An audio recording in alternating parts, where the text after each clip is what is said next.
नमस्कार सभी को। मैं पार्वती आपके अपने YouTube channel learning with passion में आपका हार्दिक स्वागत करती हूँ। जैसा कि आपको पता है कि मैं आपको इस चैनल पर हिंदी साहित्य से संबंधित अध्ययन करवा रही हूँ। फिर चाहे आप किसी भी प्रतियोगी परीक्षा की तैयारी कर रहे हो जो हिंदी सब्जेक्ट से जुड़ी हुई हो, उस हर एक प्रतियोगी परीक्षा के लिए ये वीडियोस बहुत महत्वपूर्ण साबित होंगी। चाहे आप यूजीसी नेट जेआरएफ की तैयारी कर रहे हो, चाहे आप NVS, KVS, DSSB, LT grade, GIC या किसी भी टेट एग्ज़ाम की तैयारी कर रहे हो, चाहे हिंदी सब्जेक्ट के स्क्रीनिंग पेपर या कि असिस्टेंट प्रोफेसर की भी आप तैयारी कर रहे हो, उन सभी प्रतियोगी परीक्षाओं के लिए इस चैनल की हर एक वीडियो बहुत महत्वपूर्ण होने वाली है। और जैसा कि आप जानते हैं कि मैं अपने हाथ से लिखे हुए नोट से आपको पढ़ाती हूँ और ये जो डाटा मैं इकट्ठा करती हूँ ये किसी एक पुस्तक से नहीं बल्कि 4-5 पुस्तकों का ये मिश्रण होता है और उनमें से सिर्फ मैं वही चीज़ें लिख कर वीडियो बनाती हूँ जो कि पेपर की दृष्टि से बहुत महत्वपूर्ण होती है या जहाँ से कोई भी आयोग पेपर में प्रश्न पूछने की ज़्यादा संभावना रहती है। वही डाटा मैं अपनी इन वीडियोस में आपको उपलब्ध कराती हूँ। किसी भी प्रतियोगी परीक्षा की दृष्टि से ये सभी वीडियोस बहुत महत्वपूर्ण हैं, तो आप हर एक वीडियो को शुरू से लेकर अंत तक पूरा देखें, क्योंकि कई बार होता है हम वीडियो को स्किप करके देखते हैं तो उससे महत्वपूर्ण चीज़ें हमारे रह जाती हैं। तो इसलिए कोई भी वीडियो आप देखें वो शुरू से लेकर आखिर तक ज़रूर देखें। तो जैसा कि आज हम पद्मावत का अध्ययन करेंगे, पद्मावत जो कि हर एक पेपर की दृष्टि से बहुत महत्वपूर्ण है, और पद्मावत से संबंधित आज की इस वीडियो में मैं आपको बहुत सारे ऐसे तथ्य बताऊंगी जो आपने पहले ना तो कभी सुने होंगे और ना ही पढ़े होंगे। कुछ एक बातें कॉमन होती हैं जो कि आपको किसी भी वीडियो में उपलब्ध हो जाएंगी। आप पद्मावत से संबंधित कोई भी वीडियो सर्च करेंगे, कुछ एक बातें जो कॉमन है वो आपको हर एक वीडियो में मिल जाएंगी। लेकिन इस वीडियो में, आज की जो ये वीडियो है, इस वीडियो में मैं आपको बहुत से ऐसे तथ्य बताऊंगी जो आपने पहले कभी किसी भी वीडियो में या किसी पुस्तक में नहीं पढ़े होंगे।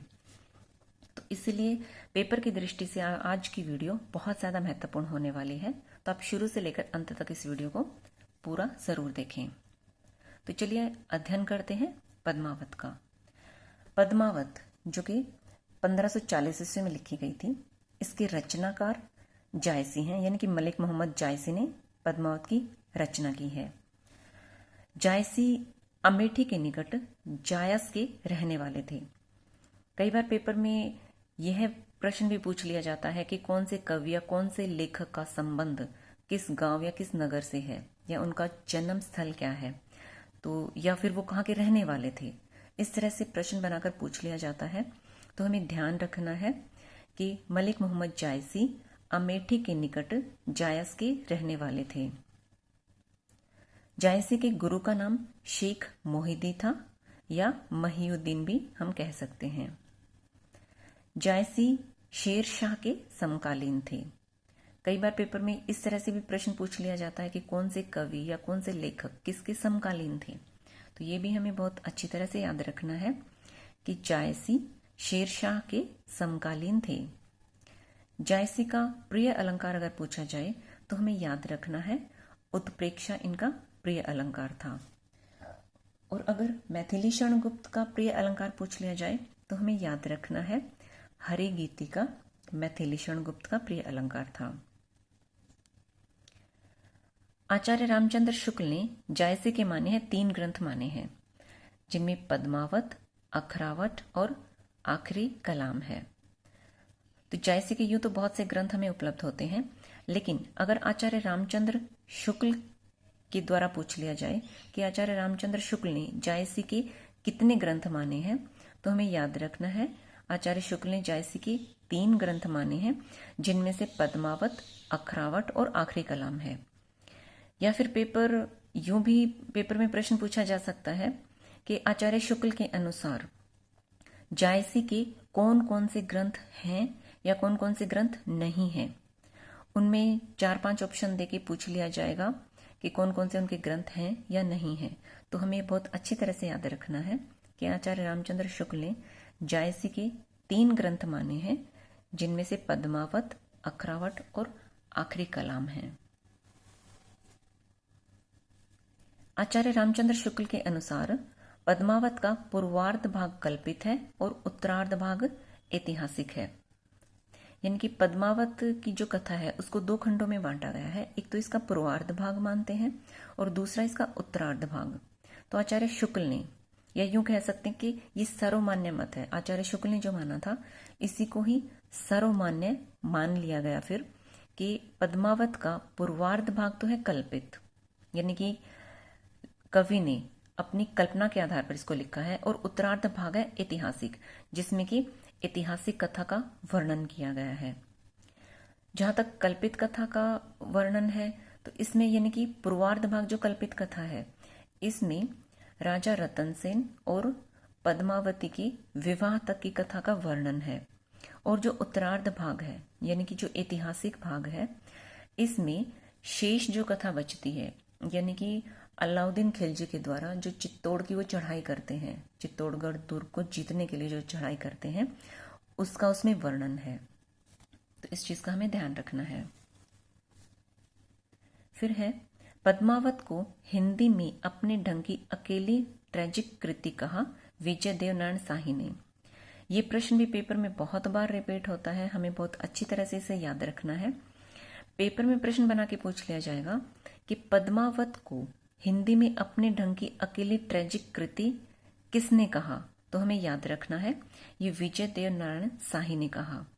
या फिर प्रश्न यूं भी बना के पूछा जा सकता है कि विजय देव नारायण शाही ने पद्मावत के विषय में क्या कहा है, तो उसमें 3 ऑप्शन कुछ और दे दिए जाएंगे, और चौथा ऑप्शन ये दे दिया जाएगा कि हिंदी में अपने ढंग की अकेली ट्रेजिक कृति कहा। तो हमें ध्यान रखना है कि पद्मावत को हिंदी में अपने ढंग की अकेली ट्रेजिक कृति विजय देव नारायण शाही ने कहा। फिर है हिंदी साहित्य की अनुपम निधि, यानी कि पद्मावत को हिंदी साहित्य की पद्मावत जो है हिंदी साहित्य की अनुपम निधि है। कौन सा इसका खंड है जो वो हिंदी साहित्य की अनुपम निधि माना जाता है, तो वो है नागमती वियोग खंड। यानी कि पद्मावत का जो नागमती वियोग खंड है वो हिंदी साहित्य की अनुपम निधि माना जाता है। फिर है पद्मावत में कुल खंड अगर पूछ लिए जाएं तो 57 खंड हैं, लेकिन इसमें उपसंहार को अगर मिला दिया जाए तो इसमें 58 खंड बन जाते हैं। और ये कथन है, ये जो तथ्य दिया गया है ये साहित्य कोश नामक ग्रंथ में दिया गया है कि उपसंहार को अगर मिला दिया जाए तो 58 खंड हो जाते हैं, और उपसंहार को अगर ना मिलाएं तो इसमें 57 खंड होंगे। तो अगर पेपर में प्रश्न इस तरह से बनाकर पूछ लिया जाए कि पद्मावत में कुल खंड कितने हैं, तो हमें ध्यान रखना है कि इसमें 57 खंड हैं। और अगर पेपर में प्रश्न यूं बनाकर पूछ लिया जाए कि पद्मावत में स्तुति से आरंभ करके और उपसंहार तक कुल कितने खंड बनते हैं, तो हमें याद रखना है कि तब 58 खंड बन जाते हैं। पद्मावत की भाषा के बारे में अगर पूछा जाए तो ये ठेठ अवधी भाषा में लिखा गया है। जैसा कि हमें पता है कि जितने भी सूफी प्रेमाख्यानक काव्य हैं इनकी भाषा अवधी भाषा ही रही है, लेकिन अगर पद्मावत की भाषा के बारे में पूछा जाए तो हमें ध्यान रखना है कि ठेठ अवधी भाषा में लिखा गया ग्रंथ है। इसकी शैली अगर पूछें तो ये दोहा चौपाई शैली में लिखा गया है। पद्मावत की शैली दोहा चौपाई शैली है, यानी कि दोहा और चौपाई इन दोनों ही में इस ग्रंथ की रचना की गई है। अन्य प्रेमाख्यानों में 5 अर्धांगिनियों या चौपाई के बाद एक दोहा दिया जाता है, जिसे कड़वक पद्धति कहते हैं। यानी कि जितने भी प्रेमाख्यानक काव्य हैं ये सभी कड़वक पद्धति में लिखे गए हैं, और कड़वक पद्धति में ये होता है कि कवि जो है वो 5 या 7 अर्धांगिनियां, जैसा कि यहाँ पर अर्धांगिनियां लिखा गया है, अर्धांगिनियों से अभिप्राय है चौपाइयां, जैसा कि दोहा चौपाई शैली है।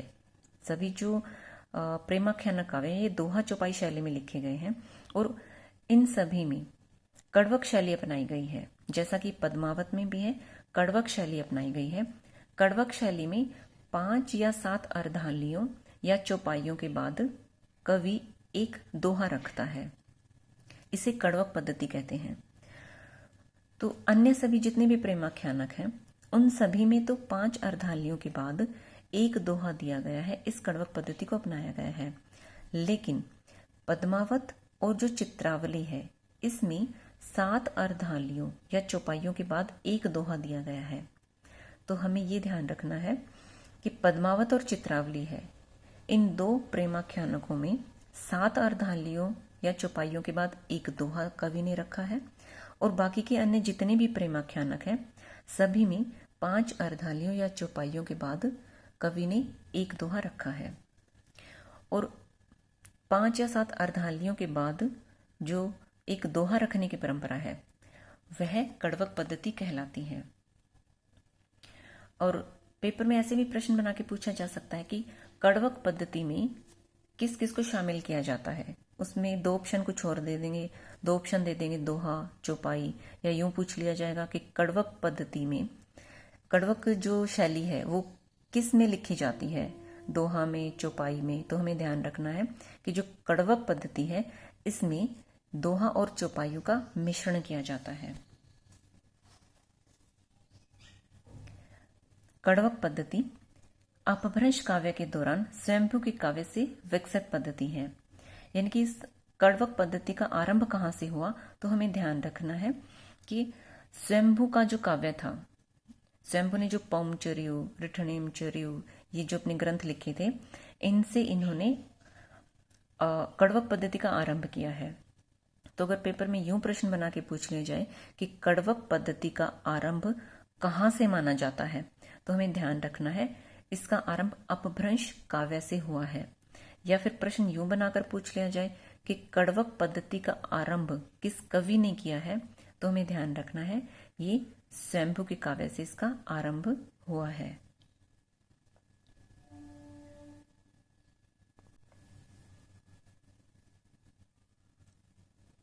फिर है पद्मावत की शैली के बारे में अगर पूछा जाए तो ये मसनवी शैली में लिखा गया है। और मसनवी शैली ये फारसी की शैली होती है। फारसी में एक शैली प्रचलित है मसनवी शैली, जिसमें पद्मावत की रचना की गई है। और ये मसनवी शैली जो है प्रबंध काव्य की फारसी शैली होती है। यानी कि मसनवी शैली में प्रबंध काव्य लिखे जाते हैं।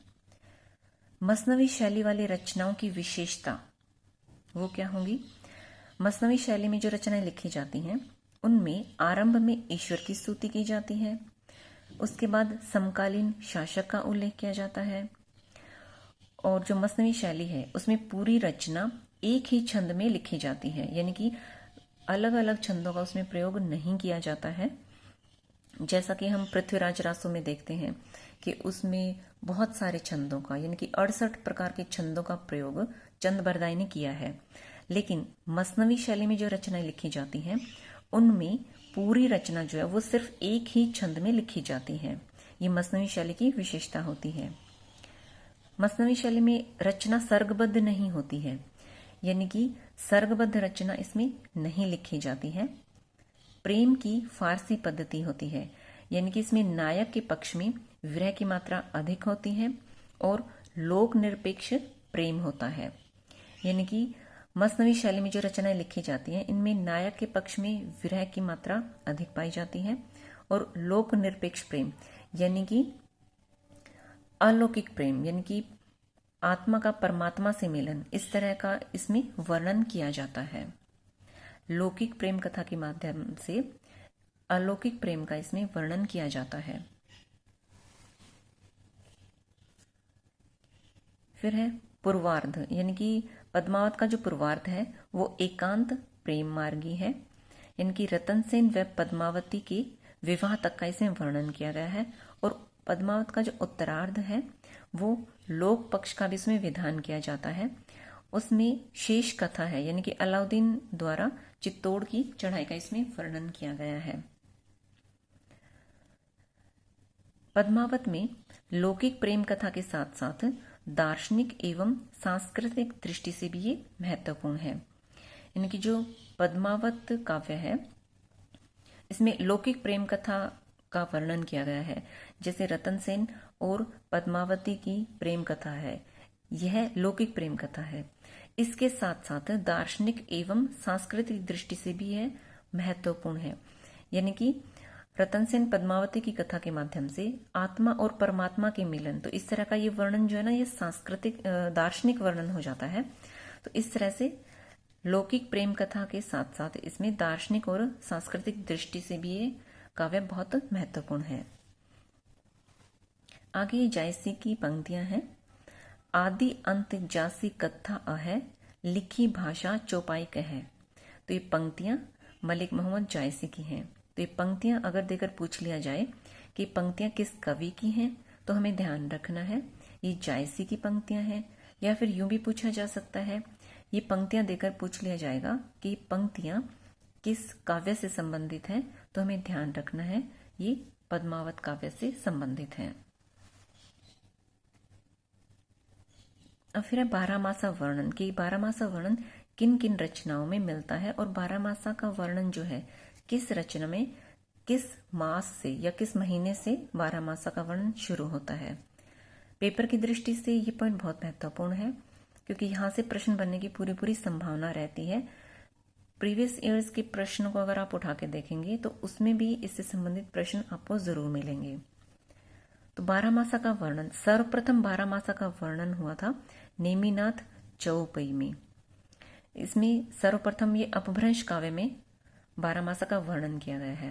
यानी कि बारहमासा का वर्णन आरंभ हुआ था अपभ्रंश काव्य से और नेमिनाथ चौपई पहला अपभ्रंश ग्रंथ था जिसमें बारहमासा का वर्णन हुआ है। और नेमिनाथ चौपई रचना विनय चंद सूरी की है, यह हमें ध्यान रखना है। चित्रावली जो है इसमें बारहमासा का वर्णन चैत माह से शुरू होता है। मधुमालती में बारहमासा का वर्णन श्रावण मास से आरंभ होता है। पद्मावत में बारहमासा का आरंभ आषाढ़ मास से होता है। मेघदूत जो कि कालिदास द्वारा रचित संस्कृत काव्य है उसमें बारहमासा का वर्णन आषाढ़ मास से होता है। और सेनापति ने भी बारहमासा का सुंदर वर्णन किया है। यानी कि इन ग्रंथों में हमें ये पता चलता है कि किस काव्य में बारहमासा का वर्णन किस महीने से आरंभ होता है। और सेनापति ने भी बारहमासा का वर्णन किया है। तो एग्जामिनर यूं भी प्रश्न बना के पूछ सकता है कि ये 4 रचनाएं दे दी जाएंगी और उनमें से पूछ लिया जाएगा कि कौन सी रचना में बारहमासा का वर्णन हुआ है या कौन सी रचना में बारहमासा का वर्णन नहीं हुआ है। तो ये सभी तथ्य हमें बहुत अच्छी तरह से याद रखने हैं कि एग्जामिनर चाहे कैसे भी प्रश्न घुमा के पूछ ले, अगर हमें तथ्य बहुत अच्छी तरह से याद है तो हम प्रश्न को बहुत आसानी से सही कर पाएंगे।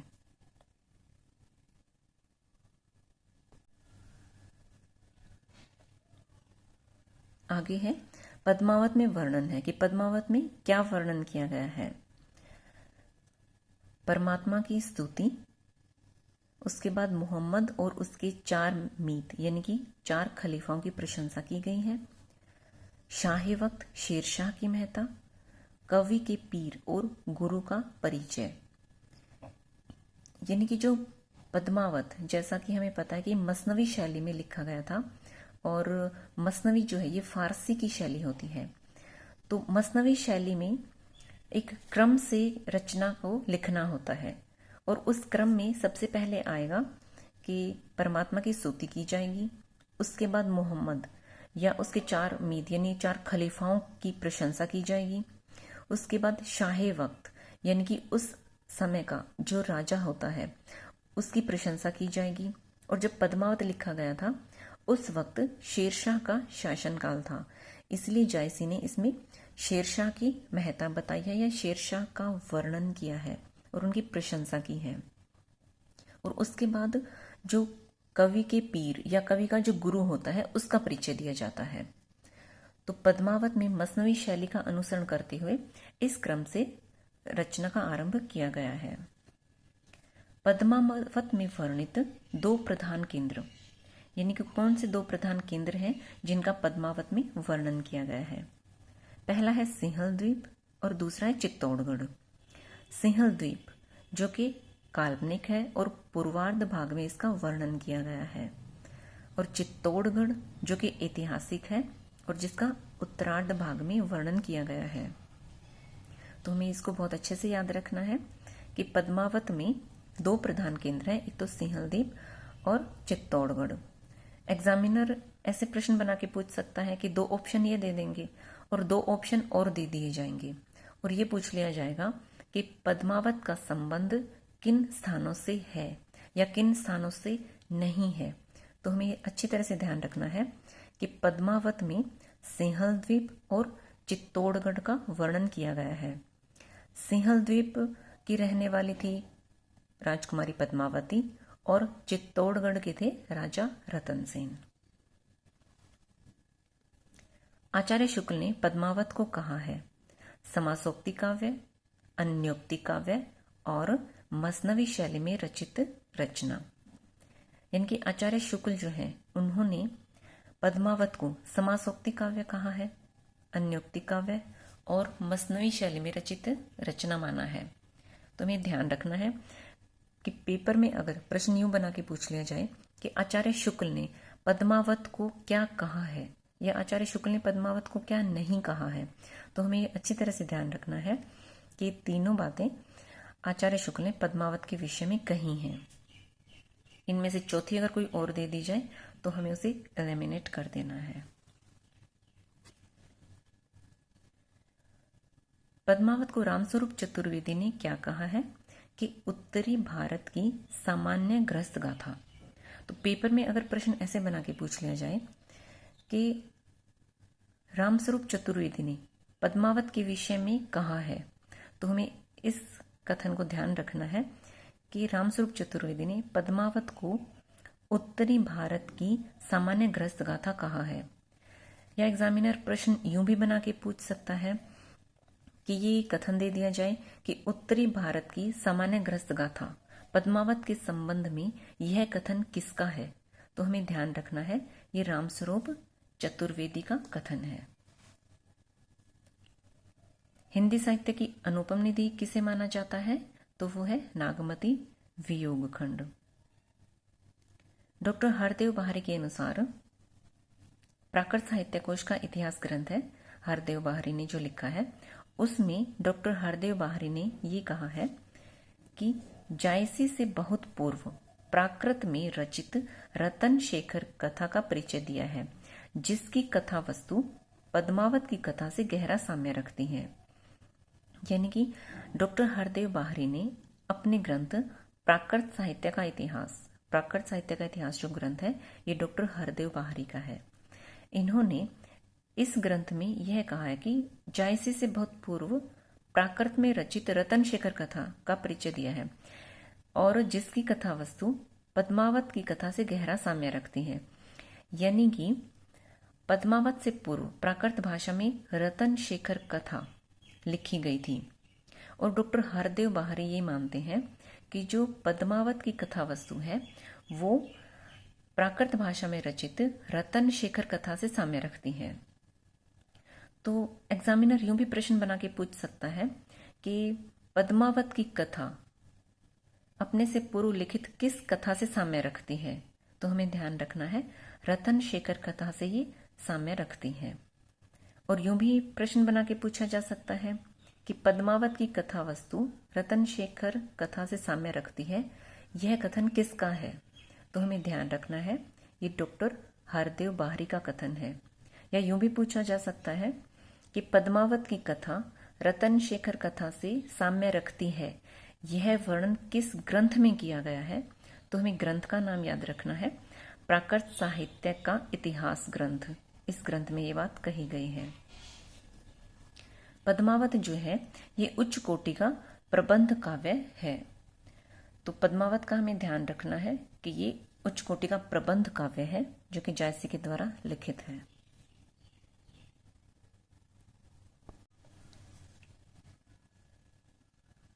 पेपर में कई बार इस तरह से प्रश्न भी बना के पूछ लिया जाता है कि पद्मावत का काव्य रूप क्या है? उसमें 3-4 ऑप्शन दे दिए जाएंगे।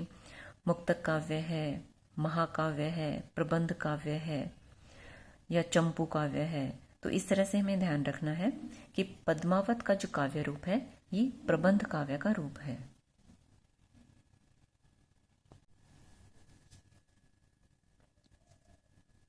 फिर है पद्मावत में प्रयुक्त प्रतीकार्थ, यानी कि जायसी ने पद्मावत में लगभग सभी पात्रों को किसी न किसी प्रतीक के रूप में प्रयोग किया है। तो रतन सेन को जायसी ने मन का प्रतीक माना है, पद्मावती को जायसी ने श्रद्धा या सात्विक बुद्धि का प्रतीक माना है, नागमती को जायसी ने दुनिया धंधा या सांसारिक बुद्धि का प्रतीक माना है, सिंहल द्वीप को हृदय का प्रतीक माना है, राघव चेतन को शैतान का प्रतीक माना है, सुवा यानी कि हीरामन तोता को गुरु का प्रतीक माना है और अलाउद्दीन खिलजी को माया का प्रतीक माना है। तो ये पात्र और इनके प्रतीक ये हमें दोनों बहुत अच्छी तरह से याद रखने हैं। यहाँ से हर बार कोई ना कोई पेपर में प्रश्न जरूर पूछा जाता है। या तो पात्र दे दिया जाएगा कि ये पात्र किसका प्रतीक है, तो हमें प्रतीक याद रखना है। या कई बार यूं भी पूछ लिया जाता है कि पद्मावत में जैसे मन किसका प्रतीक है, तो हमें ध्यान रखना है मन रतन सेन का प्रतीक है।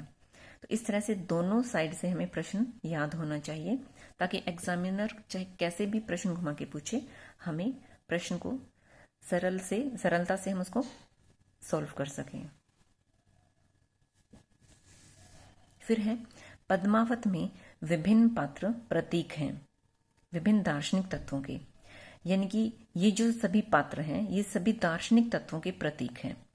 इस दृष्टि से इसे रूपक काव्य कहा जाता है। यानी कि यहाँ पर एक प्रश्न ये भी बन के आ जाता है कि पद्मावत को रूपक काव्य भी कहा जाता है, और वो किस वजह से कहा जाता है?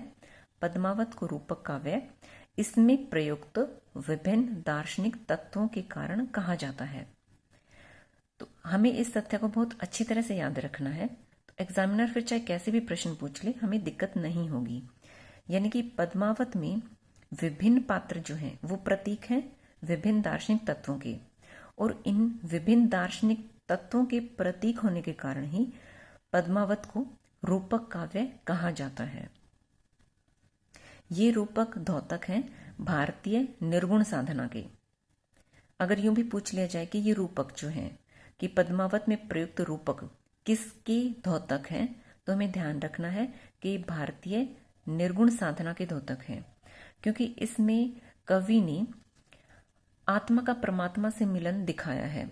यानी कि जो लौकिक पात्र हैं उनके माध्यम से अलौकिक जो प्रेम गाथा है उसका इन्होंने वर्णन किया है। तो इस तरह से ये निर्गुण साधना का इसमें वर्णन हमें मिलता है, जिसमें साधक का मन यानी कि जो रतन सेन है वो शरीर सुख यानी कि चित्तौड़ का त्याग करके गुरु के निर्देश से सात्विक ज्ञान यानी कि पद्मावती की सहायता से अंत में मोक्ष प्राप्त करता है। यानी कि रतन सेन चित्तौड़ का त्याग करके पद्मावती को प्राप्त करता है। ये तो लौकिक कथा है, लेकिन इसके माध्यम से अलौकिक कथा का भी कवि ने वर्णन किया है, जिसमें कि साधक जो है वो मन, जो हमारा मन है, ये शरीर सुख को छोड़कर सांसारिक ज्ञान प्राप्त करते हुए या सांसारिक ज्ञान की सहायता से अंत में मोक्ष को प्राप्त करता है, यानी कि ईश्वर को प्राप्त कर लेता है।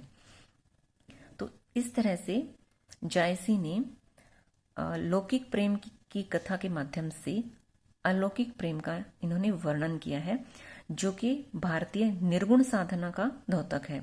यानी कि इसमें जो परमात्मा है, जो आत्मा और परमात्मा है, इसके माध्यम से उन्होंने निर्गुण साधना का वर्णन किया है।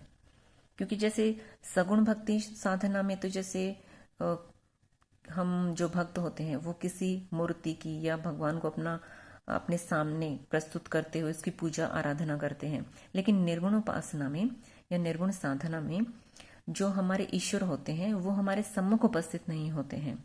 तो इस तरह से पद्मावत में इसी जो भारतीय निर्गुण साधना है, इसी पद्धति का जायसी ने वर्णन किया है। शुक्ल के अनुसार रतन सेन और पद्मावती आत्मा और परमात्मा के प्रतीक हैं। यानी कि आचार्य शुक्ल के अनुसार रतन सेन पद्मावती आत्मा और परमात्मा के प्रतीक हैं। और जायसी ने, जैसा कि इन प्रतीकों में बताया गया है कि जो जायसी हैं उन्होंने तो रतन सेन को मन का प्रतीक माना है और पद्मावती को श्रद्धा या सात्विक बुद्धि का प्रतीक माना है। लेकिन आचार्य शुक्ल जो कि आलोचक थे, बहुत महत्वपूर्ण आलोचक थे, उन्होंने रतन सेन पद्मावती को मन और सात्विक बुद्धि का प्रतीक न मानकर आत्मा और परमात्मा का प्रतीक माना है। तो यहाँ पर ये बहुत ही थोड़ा सा डिफरेंस यहाँ पर हमारे सामने आता है, जिसे हमें बहुत अच्छी तरह से याद रखना है कि अगर यूं पूछ लिया जाए कि रतन सेन और पद्मावती आचार्य शुक्ल के अनुसार किसके प्रतीक हैं, तो हमें याद रखना है कि ये आत्मा और परमात्मा के प्रतीक हैं। लेकिन अगर पेपर में इस तरह से पूछ लिया जाए कि रतन सेन और पद्मावती जायसी के अनुसार किसके प्रतीक हैं, तो हमें ध्यान रखना है कि वो मन और सात्विक बुद्धि या ज्ञान के प्रतीक हैं। पद्मावत का निर्माण काल जायसी ने इस प्रकार दिया है, यानी कि ये पंक्तियां दी गई हैं जो कि पद्मावत के निर्माण काल, यानी कि उनकी पद्मावत के निर्माण के समय, जो उसका रचना समय है, उसका इसमें वर्णन किया गया है। सन 927 आहा कथा आरंभ बैन कवि कहा। ये पंक्तियां पद्मावत की रचना काल से संबंधित है जो जायसी ने कही है और आचार्य शुक्ल ने भी इसका समर्थन किया है। अगर ये पंक्तियां पूछ ली जाए तो ये जायसी की हैं पद्मावत ग्रंथ के बारे में, कि जो वो पद्मावत ग्रंथ लिख रहे थे, आरंभ में उन्होंने ये पंक्तियां कही कि सन 927 आहा, यानी कि सन 927 जो हिजरी है उसमें कथा आरंभ बैन कवि कहा, यानी कि कवि ने अपनी कथा के आरंभिक वचन कहे हैं। तो इस तरह से पद्मावत का आरंभ आचार्य शुक्ल ने 927 हिजरी माना है, जो कि 1520 ईस्वी ठहरता है। और ये ग्रंथ पूरा लिखा गया था 947 हिजरी में, यानी कि 1540 ईस्वी में ग्रंथ पूरा लिखा गया था। तो यहाँ पर दो तथ्य हमारे सामने आते हैं कि एक तो पद्मावत रचना का आरंभ कब हुआ था, तो वो हमें ध्यान रखना है 1520 ईस्वी में आरंभ हुआ था। ये आचार्य शुक्ल के अनुसार है कि आचार्य शुक्ल ने पद्मावत का आरंभ 927 हिजरी माना है, जो कि जायसी के इस कथन के आधार पर आचार्य शुक्ल ने माना है। हमें ये भी ध्यान रखना है ये कथन, ये पंक्तियां जायसी की हैं, लेकिन जो पद्मावत का समय है जो आचार्य रामचंद्र शुक्ल ने बताया है, ये जायसी की इन पंक्तियों के आधार पर ही आचार्य शुक्ल ने पद्मावत का समय निर्धारित किया है, जो कि 927 हिजरी यानी कि 1520 ईस्वी ठहरता है। और ये ग्रंथ पूरा लिखा गया था 947 हिजरी यानी 1540 ईस्वी में ये ग्रंथ पूरा हुआ था। तो हमें 1540 ईस्वी का ही ध्यान रखना है कि ग्रंथ, अगर यूं पूछ लिया जाए कि ग्रंथ आरंभ कब हुआ था, तो 1520 ईस्वी में आरंभ हुआ था। और अगर पूछा जाए कि इसका प्रकाशन वर्ष क्या है या पद्मावत का रचना समय जो कब संपूर्ण हो गया था या पद्मावत की रचना कब पूर्ण हुई, तो 1540 ईस्वी है। ये हमें ध्यान रखना है।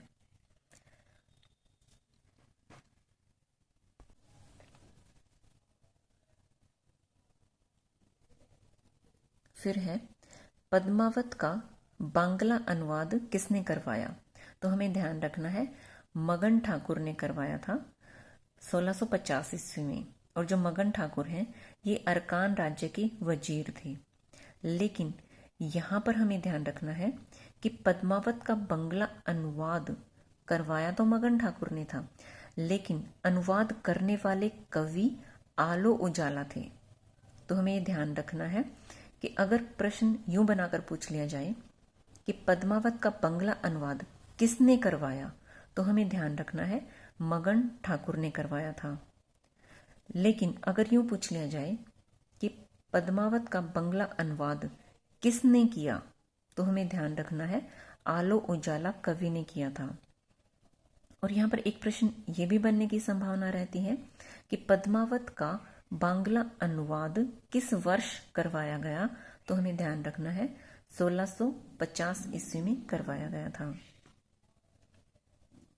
फिर है ये एक बहुत ही महत्वपूर्ण तथ्य है कि जायसी जो हैं वो काने और कुरूप थे और शेरशाह इनके रूप को देखकर हंसा था, तो जायसी ने शेरशाह से कहा कि मोही का हंसीसी की कोह रही, यानी कि तुम मुझ पर हंस रहे हो या मुझे बनाने वाले उस कुम्हार यानी कि उस ईश्वर पर हंस रहे हो।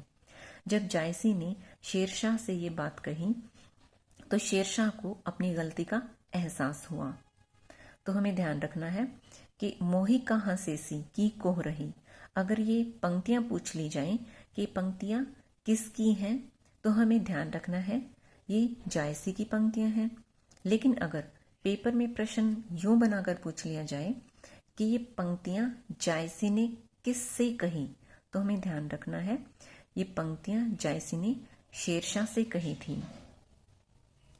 एक बार पेपर में यूं भी प्रश्न बना के पूछ लिया था कि मोही का हंसेसी की कोह रही में कोह रही से अभिप्राय है।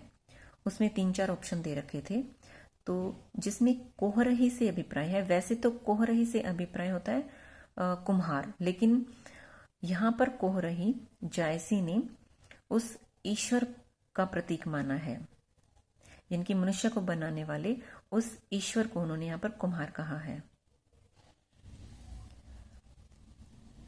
गोरा और बादल 2 वीर क्षत्रिय सरदार की कथा पद्मावत में कही गई है।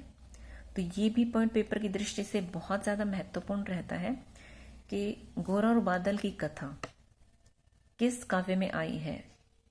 एक बार 2016 का जो स्क्रीनिंग का पेपर हुआ था उसमें ये प्रश्न पूछा गया था कि गोरा और बादल की कथा किस काव्य में आई है, तो हमें ध्यान रखना है गोरा और बादल की कथा पद्मावत काव्य में आई है। और गोरा और बादल ये 2 वीर क्षत्रिय सरदार थे रतन सेन के, क्योंकि जब अलाउद्दीन खिलजी रतन सेन को बंदी बनाकर दिल्ली ले जाता है तो गोरा और बादल जो इनकी 2 क्षत्रिय सरदार थे ये अलाउद्दीन से राजा रतन सेन को बचाने के लिए जाते हैं। तो बादल जो है ये तो सही सलामत रतन सेन को चित्तौड़गढ़ वापस लेकर आता है, और गोरा जो है जो वृद्ध थे ये अलाउद्दीन खिलजी की सेना को रोक कर रखते हैं ताकि अलाउद्दीन खिलजी राजा रतन सेन के मार्ग में कोई बाधा उत्पन्न ना कर सके।